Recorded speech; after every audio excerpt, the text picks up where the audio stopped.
ਹਰਿਆਣਾ ਨੂੰ ਜ਼ਮੀਨ ਦੇਣ ਦਾ ਪਿਆ ਨਵਾਂ ਅੜਿੱਕਾ। 10 ਅਗਸਤ ਨੂੰ ਸੱਦੀ ਗਈ ਹੈ ਮੀਟਿੰਗ।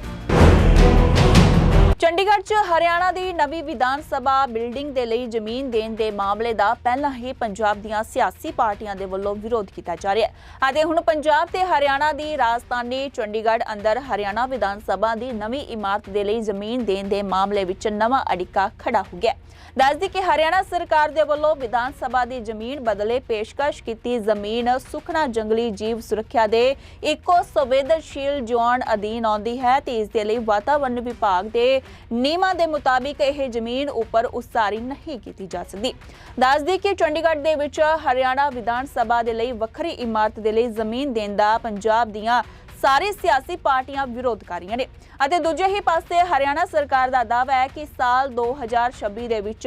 ਹੋਣ ਵਾਲੇ ਮਰਦਸ਼ੁਮਾਰੀ ਤੇ ਬਾਅਦ ਹਰਿਆਣਾ ਦੀ ਵਿਧਾਨ ਸਭਾ ਸੀਟਾਂ ਦੇ ਵਿੱਚ ਵਾਧਾ ਹੋਵੇਗਾ। ਇਸ ਦੌਰਾਨ ਵਿਧਾਨ ਸਭਾ ਸੀਟਾਂ ਦੀ ਗਿਣਤੀ 90 ਤੋਂ ਵਧਾ ਕੇ 126 ਦੇ ਕਰੀਬ ਹੋ ਸਕਦੀ ਹੈ। ਇਸੇ ਕਰਕੇ ਹਰਿਆਣਾ ਦੇ ਵੱਲੋਂ ਨਵੀਂ ਵਿਧਾਨ ਸਭਾ ਦੇ ਲਈ ਚੰਡੀਗੜ੍ਹ 'ਚ ਜ਼ਮੀਨ ਦੀ ਮੰਗ ਕੀਤੀ ਜਾ ਰਹੀ ਹੈ। ਦਰਅਸਲ 9 ਜੁਲਾਈ 2022 ਨੂੰ ਕੇਂਦਰੀ ਗ੍ਰਹਿ ਮੰਤਰੀ ਅਮਿਤ ਸ਼ਾਹ ਨੇ ਜੈਪੁਰ ਦੇ ਵਿੱਚ ਉੱਤਰ ਜ਼ੋਨਲ ਕੌਂਸਲ ਦੀ 30ਵੀਂ ਮੀਟਿੰਗ ਦੇ ਵਿੱਚ ਚੰਡੀਗੜ੍ਹ ਹਰਿਆਣਾ ਵਿਧਾਨ ਸਭਾ ਦੇ ਲਈ ਜ਼ਮੀਨ ਅਲਾਟ ਕਰਨ ਦਾ ਐਲਾਨ ਕੀਤਾ ਸੀ ਅਤੇ ਇਸ ਮਗਰੋਂ ਪੰਜਾਬ ਦੀਆਂ ਸਿਆਸੀ ਪਾਰਟੀਆਂ ਨੂੰ ਇਸ ਦਾ ਤਿੱਖਾ ਵਿਰੋਧ ਵੀ ਕੀਤਾ ਸੀ। ਇਸ ਤੋਂ ਮਗਰੋਂ ਪੰਜਾਬ ਦੀਆਂ ਸਿਆਸੀ ਪਾਰਟੀਆਂ ਨੇ ਇਸ ਦਾ ਤਿੱਖਾ ਵਿਰੋਧ ਕੀਤਾ ਸੀ ਕਿਉਂਕਿ ਪੰਜਾਬ ਦਾ ਦਾਅਵਾ ਹੈ ਕਿ ਚੰਡੀਗੜ੍ਹ ਉਸ ਦਾ ਇਲਾਕਾ ਹੈ ਤੇ ਉਧਰ ਚੰਡੀਗੜ੍ਹ ਦੇ ਡਿਪਟੀ ਕਮਿਸ਼ਨਰ ਵਿਨੇ ਪ੍ਰਤਾਪ ਸਿੰਘ ਨੇ ਕਿਹਾ ਕਿ ਇਸ ਮਸਲੇ ਤੇ ਯੂਟੀ ਤੇ ਹਰਿਆਣਾ ਦੇ ਪ੍ਰਸ਼ਾਸਨਿਕ ਅਧਿਕਾਰੀਆਂ ਦੇ ਵਿਚਕਾਰ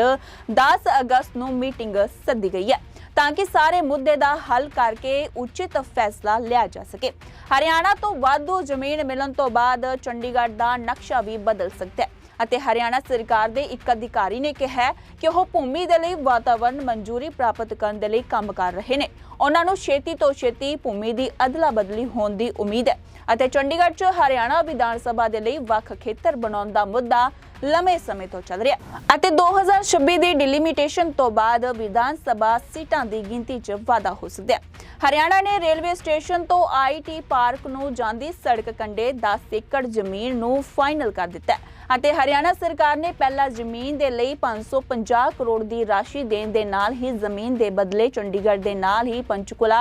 MDC ਦੇ ਕੋਲ ਜ਼ਮੀਨ ਵੀ ਆਫਰ ਕੀਤੀ ਸੀ ਅਤੇ ਯੂਟੀ ਪ੍ਰਸ਼ਾਸਨ ਦੇ ਮਾਰਕੀਟ ਰੇਟ ਦੇ ਹਿਸਾਬ ਦੇ ਨਾਲ ਪ੍ਰਸਤਾਵਿਤ ਜ਼ਮੀਨ ਦਾ ਰੇਟ 64 ਕਰੋੜ ਪ੍ਰਤੀ ਏਕੜ ਦੇ ਹਿਸਾਬ ਦੇ ਨਾਲ 640 ਕਰੋੜ ਰੁਪਏ ਬਣਦਾ ਹੈ। ਉਧਰ ਯੂਟੀ ਪ੍ਰਸ਼ਾਸਨ ਚੰਡੀਗੜ੍ਹ ਦੀ ਜ਼ਮੀਨ ਦੀ ਮਾਰਕੀਟ ਵੈਲਿਊ ਦੇ ਹਿਸਾਬ ਦੇ ਨਾਲ ਹੀ ਪੰਚਕੂਲਾ ਦੇ ਨਾਲ ਲੱਗਦੀ ਜ਼ਮੀਨ ਚਾਹੁੰਦਾ ਹੈ। ਚੰਡੀਗੜ੍ਹ 'ਚ ਹਰਿਆਣਾ ਦੀ ਨਵੀਂ ਵਿਧਾਨ ਸਭਾ ਬਿਲਡਿੰਗ ਦੇ ਲਈ ਜ਼ਮੀਨ ਦੇਣ ਦੇ ਮਾਮਲੇ ਦਾ ਪਹਿਲਾਂ ਹੀ ਪੰਜਾਬ ਦੀਆਂ ਸਿਆਸੀ ਪਾਰਟੀਆਂ ਦੇ ਵੱਲੋਂ ਵਿਰੋਧ ਕੀਤਾ ਜਾ ਰਿਹਾ ਹੈ ਅਤੇ ਹੁਣ ਪੰਜਾਬ ਤੇ ਹਰਿਆਣਾ ਦੀ ਰਾਜਧਾਨੀ ਚੰਡੀਗੜ੍ਹ ਅੰਦਰ ਹਰਿਆਣਾ ਵਿਧਾਨ ਸਭਾ ਦੀ ਨਵੀਂ ਇਮਾਰਤ ਦੇ ਲਈ ਜ਼ਮੀਨ ਦੇਣ ਦੇ ਮਾਮਲੇ ਵਿੱਚ ਨਵਾਂ ਅੜਿੱਕਾ ਖੜਾ ਹੋ ਗਿਆ। ਦੱਸਦੀ ਕਿ ਹਰਿਆਣਾ ਸਰਕਾਰ ਦੇ ਵੱਲੋਂ ਵਿਧਾਨ ਸਭਾ ਦੀ ਜ਼ਮੀਨ ਬਦਲੇ ਪੇਸ਼ਕਸ਼ ਕੀਤੀ ਜ਼ਮੀਨ ਸੁਖਨਾ ਜੰਗਲੀ ਜੀਵ ਸੁਰੱਖਿਆ ਦੇ ਇੱਕੋ ਸੰਵੇਦਨਸ਼ੀਲ ਜ਼ੋਨ ਅਧੀਨ ਆਉਂਦੀ ਹੈ ਤੇ ਇਸ ਦੇ ਲਈ ਵਾਤਾਵਰਣ ਵਿਭਾਗ ਦੇ ਨਿਯਮਾਂ ਦੇ ਮੁਤਾਬਿਕ ਇਹ ਜ਼ਮੀਨ ਉੱਪਰ ਉਸਾਰੀ ਨਹੀਂ ਕੀਤੀ ਜਾ ਸਕਦੀ। ਦੱਸਦੀ ਕਿ ਚੰਡੀਗੜ੍ਹ ਦੇ ਵਿੱਚ ਹਰਿਆਣਾ ਵਿਧਾਨ ਸਭਾ ਦੇ ਲਈ ਵੱਖਰੀ ਇਮਾਰਤ ਦੇ ਲਈ ਜ਼ਮੀਨ ਦੇਣ ਦਾ ਪੰਜਾਬ ਦੀਆਂ ਸਾਰੀ ਸਿਆਸੀ ਪਾਰਟੀਆਂ ਵਿਰੋਧ ਕਰ ਰਹੀਆਂ ਨੇ ਅਤੇ ਦੂਜੇ ਹੀ ਪਾਸੇ ਹਰਿਆਣਾ ਸਰਕਾਰ ਦਾ ਦਾਅਵਾ ਹੈ ਕਿ ਸਾਲ 2026 ਦੇ ਵਿੱਚ ਹੋਣ ਵਾਲੇ ਮਰਦਸ਼ੁਮਾਰੀ ਤੇ ਬਾਅਦ ਹਰਿਆਣਾ ਦੀ ਵਿਧਾਨ ਸਭਾ ਸੀਟਾਂ ਦੇ ਵਿੱਚ ਵਾਧਾ ਹੋਵੇਗਾ। ਇਸ ਦੌਰਾਨ ਵਿਧਾਨ ਸਭਾ ਸੀਟਾਂ ਦੀ ਗਿਣਤੀ 90 ਤੋਂ ਵਧਾ ਕੇ 126 ਦੇ ਕਰੀਬ ਹੋ ਸਕਦੀ ਹੈ। ਇਸੇ ਕਰਕੇ ਹਰਿਆਣਾ ਦੇ ਵੱਲੋਂ ਨਵੀਂ ਵਿਧਾਨ ਸਭਾ ਦੇ ਲਈ ਚੰਡੀਗੜ੍ਹ 'ਚ ਜ਼ਮੀਨ ਦੀ ਮੰਗ ਕੀਤੀ ਜਾ ਰਹੀ ਹੈ। ਦਰਅਸਲ 9 ਜੁਲਾਈ 2022 ਨੂੰ ਕੇਂਦਰੀ ਗ੍ਰਹਿ ਮੰਤਰੀ ਅਮਿਤ ਸ਼ਾਹ ਨੇ ਜੈਪੁਰ ਦੇ ਵਿੱਚ ਉੱਤਰ ਜ਼ੋਨਲ ਕੌਂਸਲ ਦੀ 30ਵੀਂ ਮੀਟਿੰਗ ਦੇ ਵਿੱਚ ਚੰਡੀਗੜ੍ਹ ਹਰਿਆਣਾ ਵਿਧਾਨ ਸਭਾ ਦੇ ਲਈ ਜ਼ਮੀਨ ਅਲਾਟ ਕਰਨ ਦਾ ਐਲਾਨ ਕੀਤਾ ਸੀ ਅਤੇ ਇਸ ਮਗਰੋਂ ਪੰਜਾਬ ਦੀਆਂ ਸਿਆਸੀ ਪਾਰਟੀਆਂ ਨੂੰ ਇਸ ਦਾ ਤਿੱਖਾ ਵਿਰੋਧ ਵੀ ਕੀਤਾ ਸੀ। ਇਸ ਤੋਂ ਮਗਰੋਂ ਪੰਜਾਬ ਦੀਆਂ ਸਿਆਸੀ ਪਾਰਟੀਆਂ ਨੇ ਇਸ ਦਾ ਤਿੱਖਾ ਵਿਰੋਧ ਕੀਤਾ ਸੀ ਕਿਉਂਕਿ ਪੰਜਾਬ ਦਾ ਦਾਅਵਾ ਹੈ ਕਿ ਚੰਡੀਗੜ੍ਹ ਉਸ ਦਾ ਇਲਾਕਾ ਹੈ ਤੇ ਉਧਰ ਚੰਡੀਗੜ੍ਹ ਦੇ ਡਿਪਟੀ ਕਮਿਸ਼ਨਰ ਵਿਨੇ ਪ੍ਰਤਾਪ ਸਿੰਘ ਨੇ ਕਿਹਾ ਕਿ ਇਸ ਮਸਲੇ ਤੇ ਯੂਟੀ ਤੇ ਹਰਿਆਣਾ ਦੇ ਪ੍ਰਸ਼ਾਸਨਿਕ ਅਧਿਕਾਰੀਆਂ ਦੇ ਵਿਚਕਾਰ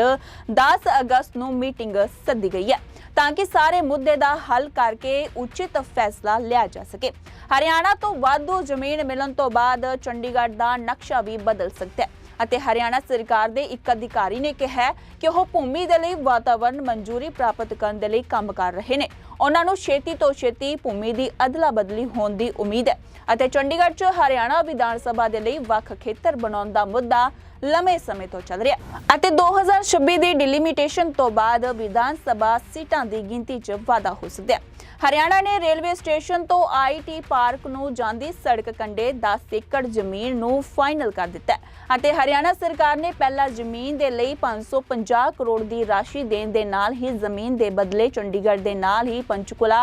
MDC ਦੇ ਕੋਲ ਜ਼ਮੀਨ ਵੀ ਆਫਰ ਕੀਤੀ ਸੀ ਅਤੇ ਯੂਟੀ ਪ੍ਰਸ਼ਾਸਨ ਦੇ ਮਾਰਕੀਟ ਰੇਟ ਦੇ ਹਿਸਾਬ ਦੇ ਨਾਲ ਪ੍ਰਸਤਾਵਿਤ ਜ਼ਮੀਨ ਦਾ ਰੇਟ 64 ਕਰੋੜ ਪ੍ਰਤੀ ਏਕੜ ਦੇ ਹਿਸਾਬ ਦੇ ਨਾਲ 640 ਕਰੋੜ ਰੁਪਏ ਬਣਦਾ ਹੈ। ਉਧਰ ਯੂਟੀ ਪ੍ਰਸ਼ਾਸਨ ਚੰਡੀਗੜ੍ਹ ਦੀ ਜ਼ਮੀਨ ਦੀ ਮਾਰਕੀਟ ਵੈਲਿਊ ਦੇ ਹਿਸਾਬ ਦੇ ਨਾਲ ਹੀ ਪੰਚਕੂਲਾ ਦੇ ਨਾਲ ਲੱਗਦੀ ਜ਼ਮੀਨ ਚਾਹੁੰਦਾ ਹੈ